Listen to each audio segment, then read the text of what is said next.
Vocês me pedem muito esse caso, então finalmente eu vim falar sobre o caso da pequena Isis Helena. Desde o começo, a vida de Isis foi difícil. Ela nasceu prematura de 5 meses e tinha microcefalia. Ela tinha que tomar remédios controlados, mas evoluía muito bem.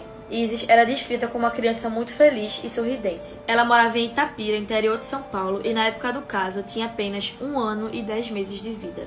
Jennifer e Rafael, que eram os pais de Isis, nunca chegaram a namorar. Rafael sequer acompanhou a gravidez de Isis, porque segundo Jennifer, ele não era o pai. Mas ele insistiu em fazer DNA e realmente comprovou que ele era o pai de Isis. Até que a avó paterna e o pai de Isis começaram a perceber alguns machucados frequentes nela, que apareciam quando ela voltava da casa da sua mãe. O negócio ficou tão feio que eles começaram uma briga na justiça para que a guarda de Isis fosse para Rafael, seu pai, e não mais de Jennifer. Até que dia 2 de março de 2020, Isis desapareceu. De acordo com sua mãe, às 7 da manhã daquele dia, ela foi levar seu outro filho numa creche. Então ela deixou Isis dormindo em casa com seu bisavô que tinha Alzheimer. Segundo Jennifer, ela voltou para casa algumas vezes e numa delas, ela percebeu que a porta estava aberta e Isis não estava mais em casa. Então ela foi na polícia e relatou o desaparecimento. A família paterna de Isis começou a questionar Jennifer e falar que ela foi irresponsável. Eles chegaram a brigar em frente às câmeras da Record, que gravaram tudo. Nessa gravação, a avó materna de Isis, mãe de Jennifer,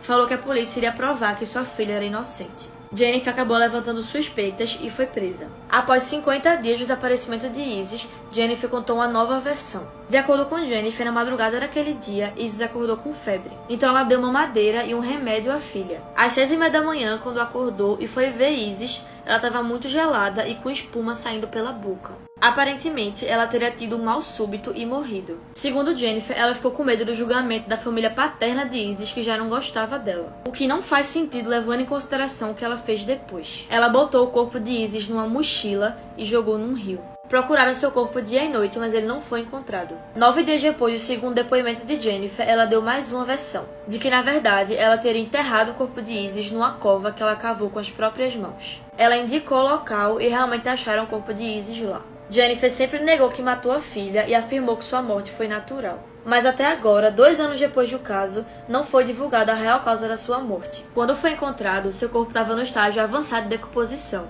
o que dificulta muito a perícia e a necrópsia. O caso complicou mais ainda em março de 2021, quando Jennifer foi encontrada morta na sua cela. Ela estava numa cela individual por uma punição, porque ela sempre tinha briga e discussão com outras presidiárias. Na cadeia, seu apelido era Assassina de Criancinhas. Não divulgaram se sua morte foi um homicídio ou um suicídio.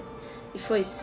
Uma garota de 12 anos estava numa festa do pijama com algumas amigas da escola, até que ela começa a notar uma movimentação muito estranha naquela casa, coisas bizarras acontecendo, e ela manda uma mensagem pro celular da mãe que dizia: "Mãe, por favor, me pega e diga que tivemos uma emergência familiar. Eu não me sinto segura, posso não continuar respondendo, mas por favor, venha me buscar. Por favor, mãe, por favor, me pega, por favor, por favor." Ela estava na casa de um homem de 57 anos chamado Michael Maiden, que tinha uma filha de 12. Em 26 de agosto de 2023, o Michael tinha dito para sua filha de 12 anos que ela deveria chamar algumas amigas dela da escola, que também tinham a mesma idade que ela, pra passar uma noite lá do pijama. Então a ideia toda foi dele, mas as pessoas não faziam a menor ideia que o motivo pelo qual ele tinha inventado essa festa do pijama era aterrorizante. Na verdade, ninguém sabia que a ideia por trás da festinha era dele. A garota chamou 3 amigas da escola, todas foram, mas chegando lá, elas perceberam que o pai da menina estava se envolvendo muito nas coisas. Durante toda a noite, ele passava ali, levava coisas pra elas, ou ia ver o que elas estavam fazendo. Enfim, tava se envolvendo demais. Durante aquele dia, o Michael tinha levado elas pra fazerem as unhas, pra ir no spa, de hidromassagem, tinha levado elas pra comer pizza, sendo que a garota tinha mãe. A mãe não fez parte de nada disso. Entre 9 e 11 horas da noite, as meninas estavam no porão, lá se divertindo, fazendo coisas no rosto, maquiagem, skincare, e ele chegou lá com alguns smoothies, que é como se fosse uma vitamina, meio sorvete. Enfim, ele entregou pra cada uma das garotas e cada uma delas tinha um canudo de uma cor diferente, como se fosse pra ele saber qual menina estava tomando qual smoothie. E também ele foi inflexível no fato de que cada menina tinha que tomar exatamente o que ele serviu, o copo que ele serviu com o canudo que ele serviu. Ele falou que seria muito bom se todas elas tomassem até o final. Elas tomaram e ficaram ali assistindo televisão. Lá no porão, 2 garotas caíram no sono, enquanto outras 2 estavam conversando, ainda acordadas, mas meio sonolentas. Até que todas as meninas caíram no sono, menos uma delas que não tinha tomado todo o líquido que ele tinha dado. Ela ainda estava acordada, só que que deitada quando ela vê o Michael indo sorrateiramente, silenciosamente pro porão. Ela pensou que ele tinha passado ali só pra ver se elas tinham dormido, mas ele entrou e começou a verificar as meninas. Ela achou aquilo tão estranho que fingiu que estava dormindo, ficou parada ali. Ele chega tão próximo das garotas pra verificar se elas realmente estão dormindo, encosta nelas, levanta o braço, movimenta pra ver se elas estão completamente apagadas. Ele coloca o dedo na frente do nariz delas pra ver se estão respirando, se estão dormindo realmente, passa a mão na frente do rosto e fica ali uns 15 minutos olhando aquelas crianças dormindo. Alguns minutos depois ele sai do porão pela porta lateral, que faz a menina que tá acordada achar que ele vai voltar. Inclusive as garotas não tiveram suas identidades reveladas, por isso que eu tô falando sempre menina, garota, enfim. É nesse momento que ela mais do que depressa pega o seu celular, muito apavorada, era mais ou menos 1h40 e pouco da noite, da madrugada.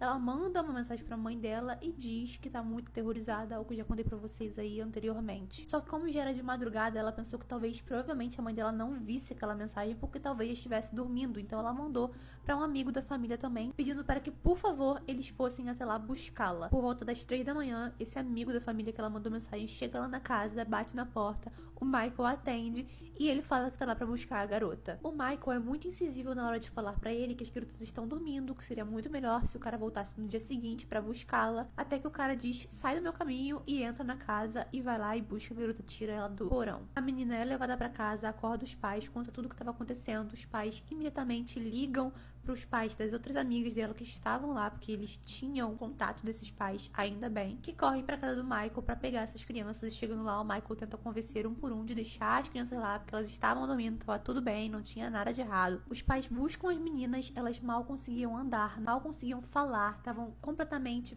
fora de si. Aquelas crianças foram levadas ao hospital e lá no hospital chamaram a polícia. As meninas estavam no hospital sem conseguir falar direito, sempre perguntavam o que tinha acontecido, mal conseguiam ficar com os olhos abertos, porque estavam completamente dopadas. O Michael dopou altamente todas aquelas crianças. Se aquela menina tivesse tomado todo o smooth dela, provavelmente ele tinha feito coisas horríveis com elas. Ele usou altas doses de benzodiazepina pra apagar aquelas garotas. O Michael tá sendo acusado a 3 acusações de fazer com que outra pessoa tome uma substância controlada, 3 acusações de aplicar uma substância controlada em menores de idade e 3 acusações de contravenção de entregar a um menor uma substância controlada. Ele tá preso, se declara inocente e tá esperando ainda o julgamento. Apenas 2 pessoas em um encontro marcado pelo Tinder. 2 pessoas em um encontro marcado pelo Tinder. Calma, são só 2 pessoas no encontro marcado pelo Tinder. Agora são 2 pessoas depois do encontro marcado pelo Tinder. Mas, Ter, mas você odeia Tinder? Nunca falei isso. Bom, essa daqui é a Grace Milani e Jessie Campson, as 2 pessoas que marcaram o encontro pelo Tinder. Grace Milani era uma jovem britânica de 21 anos. Depois de se formar, ela decide rodar o mundo numa viagem para poder descansar. Era dia 1 de dezembro de 2018, um dia antes do aniversário de 22 anos da Grace. E nesse dia ela foi se encontrar com um cara que ela conheceu pelo Tinder. Esse cara era o Jesse Campson, de 26 anos.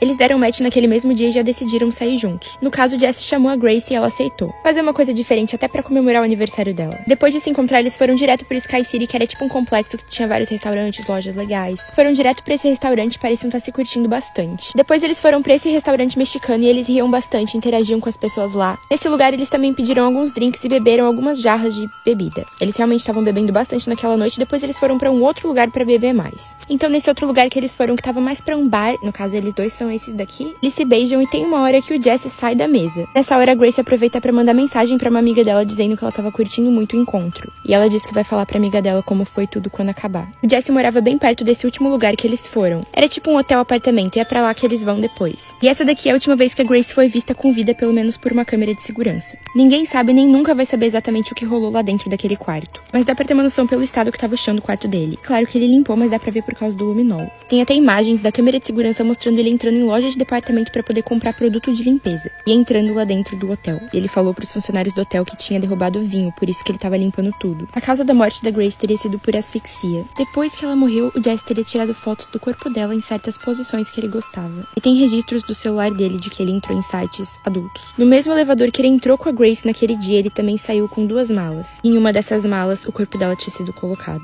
Isso era no dia seguinte, o dia do aniversário da Grace. Ele enterrou a mala com ela dentro de uma cova rasa que ele usou uma pá pra cavar. Uma pá que também tem imagens dele comprando. A Grace sempre mandava fotos e atualizava os pais dela do que estava acontecendo na viagem todo dia. E justo no dia do aniversário dela, ela parou de fazer isso. Ela foi dada como pessoa desaparecida pelos pais dela, que nem estavam no mesmo país. O Jesse foi descoberto por causa de um comentário que ele deixou na foto da Grace no dia que ela desapareceu. Por causa disso, ele começou a ser investigado e acabou sendo preso. Jesse Campson foi considerado culpado das acusações de homicídio e pegou prisão perpétua.